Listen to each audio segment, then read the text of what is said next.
दोस्तों, राम मंदिर बनने पर तमाम लोगों की प्रतिक्रिया आई और हमने उन तमाम लोगों की प्रतिक्रिया दिखाई कि कैसे कांग्रेस ने न्योता को ठुकरा दिया और कहा कि ये सिर्फ और सिर्फ पॉलिटिकल स्टंट है, बीजेपी का चुनावी मंच बन गया है। राम के नाम पर ये लोग सिर्फ और सिर्फ अपना उल्लू सीधा कर रहे हैं, ऐसा कांग्रेस की तरफ से आरोप लगाया गया। कांग्रेस ने किनारा कर लिया।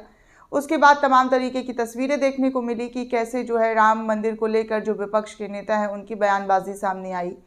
आपको सबसे पहले बता देते, तेजस्वी यादव के जो भाई हैं तेज प्रताप यादव, उन्होंने भी अपनी प्रतिक्रिया दी कि 22 तारीख को जो है उनके सपने में भगवान राम आए थे उससे पहले, और कह रहे थे कि वो 22 तारीख को नहीं आएंगे। ऐसे तमाम जो है बयानबाजी लगातार देखने को मिली।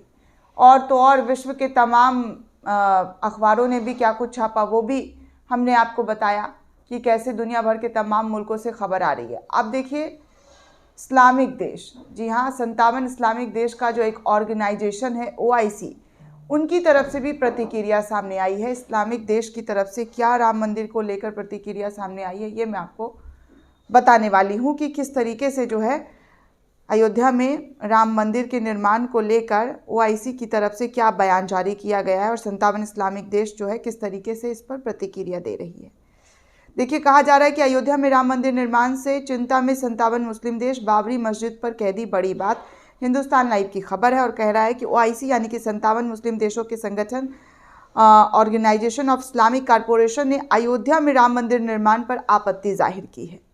साथ ही कहा है कि इस स्थान पर पहले 5 दशक से बाबरी मस्जिद खड़ी थी। इससे पहले पाकिस्तान ने भी प्राण प्रतिष्ठा समारोह पर सवाल उठाए थे और कहा था कि ये भारत के लोकतंत्र पर धब्बे की तरह बनेगा। सोमवार को हजारों मेहमानों की मौजूदगी में राम मंदिर का प्राण प्रतिष्ठा हुआ। इस समारोह में प्रधानमंत्री नरेंद्र मोदी से लेकर तमाम बड़े बड़े हस्तियां जो है मौजूद यहाँ पर रहे, शिरकत करते हुए नजर आए। लेकिन अब OIC की तरफ से एक स्टेटमेंट सामने आया है जिसमें आधिकारिक बयान जारी किया गया है। इसमें कहा गया है कि ऑर्गेनाइजेशन ऑफ इस्लामिक कॉरपोरेशन यानी कि OIC महासचिवालय भारत के शहर अयोध्या में जिस स्थान पर पहले बाबरी मस्जिद विध्वंस किया गया था, वहां हाल ही में राम मंदिर के निर्माण और उद्घाटन पर गंभीर चिंता जाहिर की है।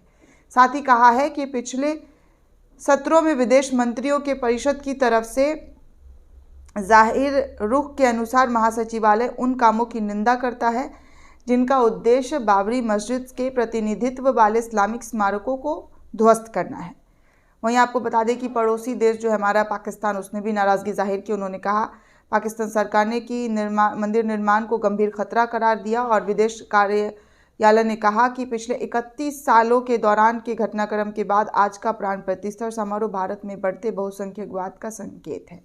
ये भारतीय मुसलमानों को सामाजिक, आर्थिक, राजनीतिक रूप से हाशिए पर धकेलने के लिए किए जा रहे प्रयास के तहत कदम उठाया गया है।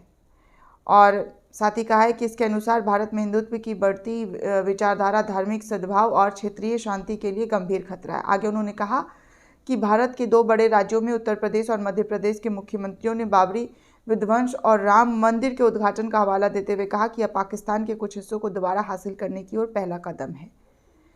और इसी तरीके से जो है तमाम देशों की प्रतिक्रिया सामने आई कि कैसे वो इन तमाम चीज़ों को लेकर अपनी प्रतिक्रिया जाहिर कर रहे हैं। दोस्तों, इस पूरे रिपोर्ट को लेकर आप क्या सोचते हैं, आपकी क्या प्रतिक्रिया, हमें कमेंट करके ज़रूर बताइएगा। साथ ही साथ चैनल को सब्सक्राइब करना बिल्कुल भी ना भूलें।